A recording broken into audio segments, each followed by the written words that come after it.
You're in the SF Vortex for Weekend 1, August 1996, with these stories. Dark Skies looms on the horizon for NBC. The series gives history a big twist of fate. President Kennedy knows what he needs to know.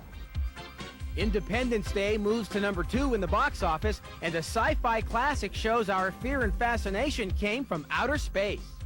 I had to concoct an idea to make a thing like It Came from Outer Space work.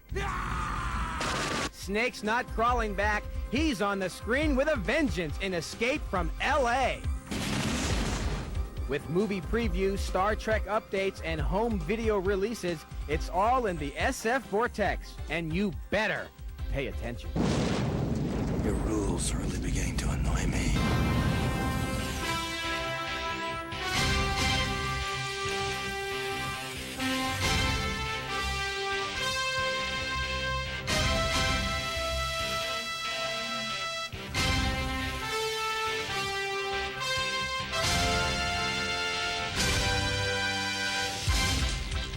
Hello, everybody. I'm Roger Lodge, and welcome to the premiere edition of SF Vortex. We're aboard a virtual command and control center to preview and review the latest in sci-fi entertainment. SF Vortex is a new weekly show from the Sci-Fi channel designed to bring you updates on your favorite science fiction TV shows and tell you what to catch on the big screen as well. Now, to get a good picture of science fiction today, we need to get a little perspective. In the late 1940s and early 50s, this is what SF looked like on television. It's Captain Video and his Video Rangers. Stand by for Captain Video and his Video Rangers. An adventurer of the 22nd century, Captain Video was ahead of his time. That's all. Captain Video signing off.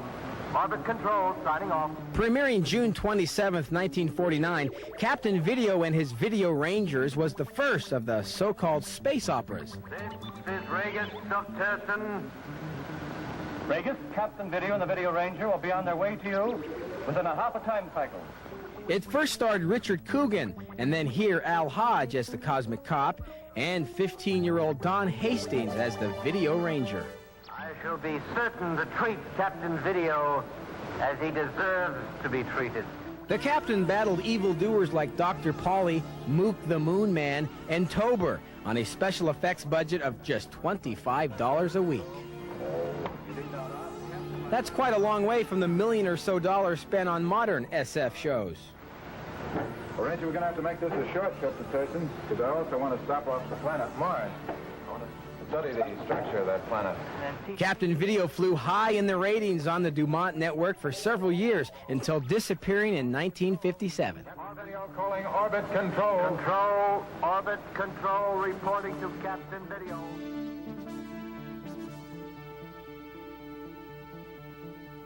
I love that video. Needless to say, we've made some advancements over the past 5 decades. You know, today SF is very special effects conscious.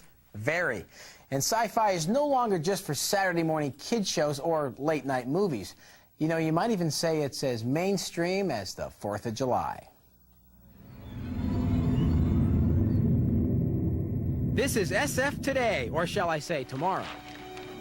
And although it seems like any ordinary day, it isn't. For one extraordinary reason. Modern science fiction differs from classic sci-fi more in execution than in content. Independence Day is, in effect, War of the Worlds, ruthless aliens looting the Earth of its natural resources. Being exterminated. But now, the audience can see the White House explode.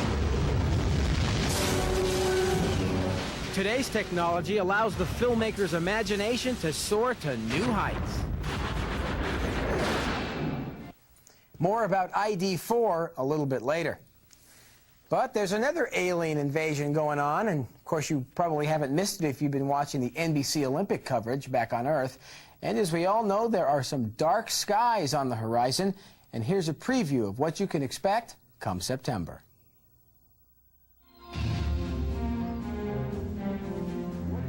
What if history was influenced by an outside force, an alien force? The premise of Dark Skies is that the entire UFO cover-up began for real in 1947 with the Roswell crash. We pick our story up in 1961 with the arrival in Washington, D.C. of our main character, a young man named John Loengard. But what you're doing can't stay hidden forever. And what he finds is that there's a darker truth underlying it all, which is that since 1947, the government's had a UFO, they've had bodies, and they've autopsied them, they'd studied the UFOs, and currently they have a huge organization known as Majestic 12. President Kennedy doesn't know about Majestic, does he? I took a big chance taking you on board, John, you know? Oh, so I should be eternally grateful? Forget it. Not if I'm being lied to. Now, it's a simple question, Frank. Does he know? Yes or no? President Kennedy knows what he needs to know. In Dark Skies, the government suppressed news of the Roswell aliens and the fact that space demons have started to take over America by implanting infant aliens in people's brains. Help, he's trying to kill me! Go, go, go! We're going to touch a lot of events that you're pretty sure about, that you remember them from the news, but we're going to put a new spin on them. Everything from the moon landings to Watergate to the SDI space defense system, you name it, we're going to put that spin on it. And I think that the ride that we take people on will be a roller coaster that they just won't want to get off of. That looks good. Don't want to miss that. Dark Skies premieres on Saturday, September 21st on NBC. And while Dark Skies tells us of alien invaders, we're reminded of one of the great classics in the SF Vortex. It Came from Outer Space. The film, now available on home video, was directed by cult filmmaker Jack Arnold and written by Hollywood veteran Harry Essex, who has some perspective from the Vortex.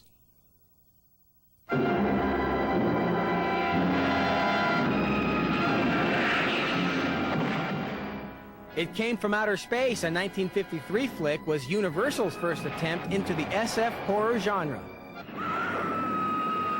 It was also the first SF film to exploit a crash landing of an alien spaceship in the Mojave Desert. Came from Outer Space, the theme is very simple. It's a lynch mob story. And that's the difference between what's going on today, you know, and Independence Day and the kind of stories I worked on, the kind of stories I did. They were stories primarily. They were character studies. The incidental things, well, we didn't have computers and all these fancy things now. So I had to concoct an idea to make a thing like It Came from Outer Space work. What's the theme today? Noise.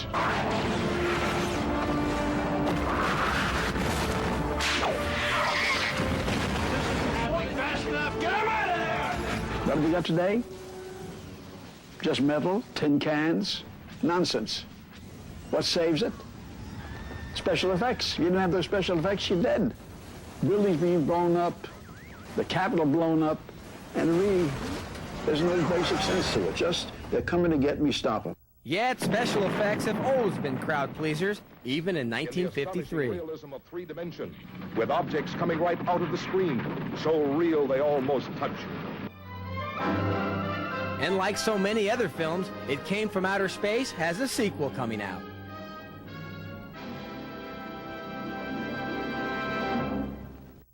It Came from Outer Space Part 2 hits the video stores October 1st, released through Universal Home Video. By the way, you know, Harry Essex is also remembered for another SF classic, The Creature from the Black Lagoon. Coming up next, if you think LA was destroyed in Independence Day, then what's Snake doing trying to escape from it? Find out when SF Vortex continues.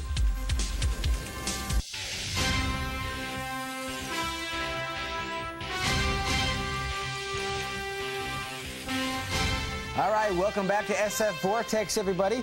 Now, coming to a theater next Friday, we have a sequel. That's right, folks. As we all know, sequels are a staple of sci-fi. And this time, it's a sequel to the 1981 bleak futuristic adventure Escape from New York.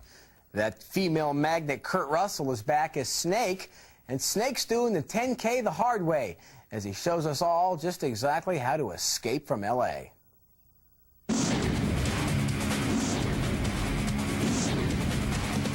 This town loves a winner. What do you Say we play a little Bangkok rules. Nobody draws until this hits the ground. You ready?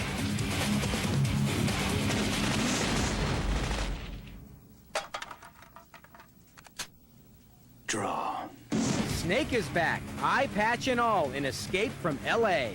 Kurt Russell reprises the role which made him a cult favorite in the 1981 thriller Escape from New York. You got a problem with that? It's the year 2013, and Snake is coerced by his country to travel to an earthquake-ravaged Los Angeles. No freedom of religion. And remember, all marriages must be approved by the Department of Health. Failure to obey these rules will result in immediate loss of citizenship and deportation to the island of Los Angeles. The City of Angels is now an island where the United States government sends their unwanted criminals, heathens, and the like.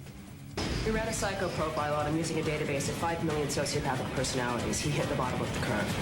Catches on quick, doesn't she? The 21st century gunslinger is given 10 hours to retrieve a secret weapon that has fallen into the wrong hands.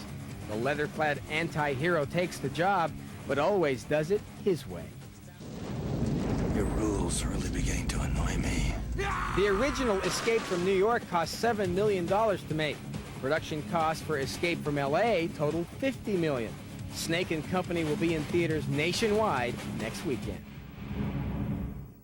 Wow. Kurt's come a long way since Computer wore tennis shoes, huh? SF continues to invade the nation's movie theaters with 5 SF genre films in the top 10.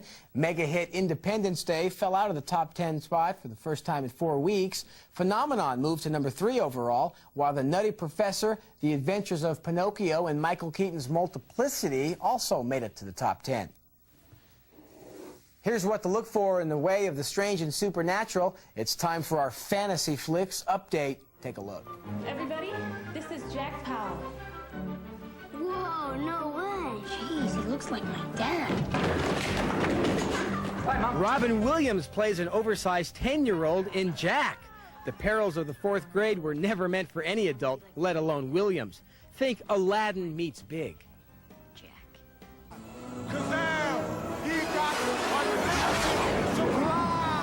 $120 million Laker Shaquille O'Neal stirs up some magic in Kazam.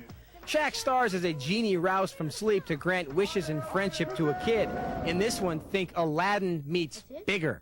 A happy deal?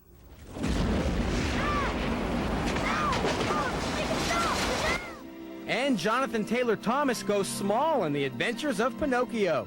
This live-action version is said to be closer to Carlo Collodi's original tale than Disney's animated feature. Oscar winner Martin Landau plays the puppet maker. Think Aladdin meets Smallest.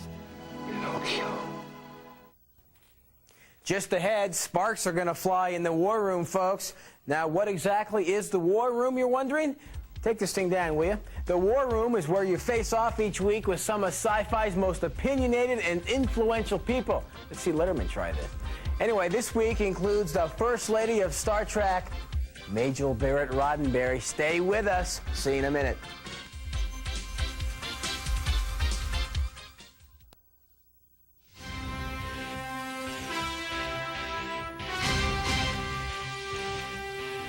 Welcome back to SF Vortex, everybody. I'm Roger Lodge, and by the way, don't forget, if you're not familiar with my work, you're not alone. We're in the War Room now, everybody, ready to do battle over today's top sci-fi topics. That's right, and joining me, I mean, you can't get much better than this, folks, let's face it. Joining me, we have Majel Barrett Roddenberry, actress and voice of the Enterprise and other Starfleet ship computers, and of course the wife of Star Trek creator Mr. Gene Roddenberry. Also, he's right here, he's John Copeland, producer of Babylon 5, which is gearing up for its 4th season, and Daniel Bernardi, who has his PhD from UCLA, go Bruins, and is about to turn his dissertation, race and gender in Star Trek, into a book. First of all, welcome everybody. Thank you. Mr. Roddenberry, you talk about hot off the press. The ink's not even dry off this contract yet. I gotta ask you about Battleground Earth, the 20-year-old script. What can you tell us? It's going to be made into a television show, 22 episodes, starting in 1997. Who's the star? There is no star as of yet. My photo resume's on the way. I figured you'd say that, but don't worry about it. Now, will you promise me that when you can talk Ouch. When you can talk about more, you'll come back and tell us all about it? Absolutely, 100%. Okay. Let's get to the action. Today's War Room. My first point. Independence Day. Is this a sci-fi movie or disaster film? Daniel, your thoughts. It's a false dichotomy. The movie is a hybrid, okay? It's part science fiction. It's part disaster. Science fiction itself encompasses all types of genres. Western, what did Gene Roddenberry call it? Wagon Train to the Stars. So, of course, it's science fiction, but it's also disaster. It's also comedy. Fresh Prince of Bel-Air. Okay, there you go, Ms. Roddenberry. You're a resident legend. What do you say? I love the description. Yes, you can have a part in the show. Okay, good. That's how it's done, folks. But to me, it's a disaster film with a lot of sci-fi overtones. To me, science fiction is basically a little more cerebral. I think you have something more going for it. This was, if you didn't have the science, the effects on it, what would you have? This wasn't rocket scientist as far as the script was concerned. I mean, I could have took one of my dates, they would have got it. Mr. Copeland, what do you think? I think that it's a 90s version, an update of the great alien invasion movies of the 50s.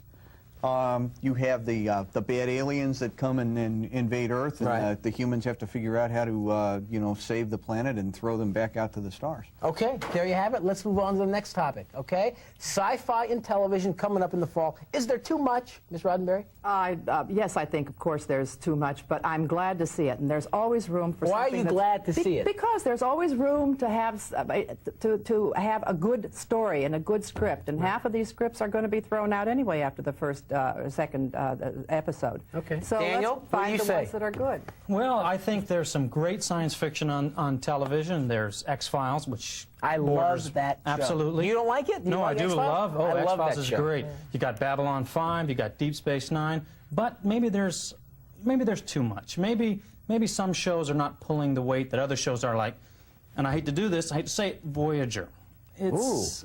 It's slow. It's boring. It's not enough explosions. Is there not enough explosion? I don't know about the explosion part of it, but I know they're trying to follow a formula, and I've been told, too, that they are turning about to fixing it this year. Okay. Mr. So they're very well aware. Well, I think that attrition takes care of any oversaturation of a marketplace. But, as far as popular science fiction is with readers and with fans out there, it has certainly been an underrepresented genre compared to police stories and hospitals and lawyers. And I think that right now we're seeing sort of an adjustment, like the stock market's being adjusted. And it's great to see more shows come out of a science fiction subject matter. Okay, let's talk about one of my favorite shows ever, Max Headroom. Ahead of its time? Well, certainly it was ahead of its time, but I found out something very recently that makes it a little. That the person that played Max Headroom was a person. I always thought it was a science. I thought it was computer generated. You just found that out? I just found that out. Okay, thanks for being here. Do you think it was ahead of its time? Well, I think that it was pushing the envelope a little bit. It was certainly on the bleeding edge of technology, as it were, because it was a little bit more ambitious than production technology was capable of doing back in 1986. Daniel, what do you think? Absolutely. It's up there with the best science fiction on television ever. Wow, what a statement. That's right, top 5, easy. I love it. Okay, let me ask you, let's move on here. Next topic. Wait, first of all, we all agree that Max Headroom was ahead of its time? Okay. So finally we all agree on something. All right, last sci-fi movie you went to where you really had to think, unlike what you said about ID4. Tell me about a sci-fi movie you went to. It was a cerebral experience. Daniel, go. Well, Blade Runner, and I know it's a long time ago, but it's a great sci-fi film because it brings in so many different issues that science fiction is famous for. Like Majel said, it's got the intellectual. It's got the allegory of American history. I mean, Los Angeles, here you have these languages that they speak out there. It's part German, part Japanese, and then it's film noir. All right, Mr. Copeland? I'd have to say City of Lost Children. Why? It contains many of the elements that Dan just discussed about Blade Runner, and I think it's a 90s inheritor of what Blade Runner was to viewing audiences in the 80s. There you have it. You know what? We're out of time. Sorry, folks. But you know what? My thanks to Majel Barrett Roddenberry. Will you come back? Thank you, Roger. No, not in your life. Yes, I will, of course. Thank you so much. Also, Daniel Bernardi, good luck with everything. And John Copeland. We'll be back, folks, in the War Room next week with more Hot Talk. Coming up, though, the latest at Star Trek Deep Space Nine and much, much more, so don't even think about changing that channel. You know,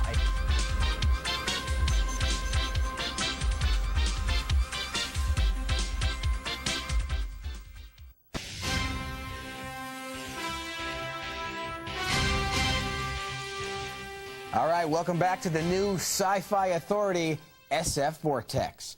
Now, out on home video this month from Republic Pictures is UFO Diaries. It's a collection of 6 tapes which professes to offer reports of UFO sightings. Should be interesting. And also, Star Trek Deep Space Nine recently shot its 100th episode. SF Vortex was invited to a celebration. What a party, nobody invited me. It was over at Paramount Stage 17 where we cornered Nana Visitor and asked her how she's handling impending motherhood and her career. Here's Nana. Both is what I've done. I've fallen in love with Alexander Siddig, who plays Dr. Bashir on the show. We were great friends for the first 3 years, and in the last year, it became something else that was totally wonderful, and we're expecting our son in about 2 months. Of course, the writers used her pregnancy in the storyline, as Major Kira is the surrogate mother for Miles and Keiko O'Brien. Well, that wraps up the first episode of SF Vortex. Hope you spread the word and watch for us next week on the Sci-Fi Channel, when I might even have a clever phrase to sign off with. Until then, I'll borrow one. I'm so glad I won't put you through that. We'll see you next week, everybody.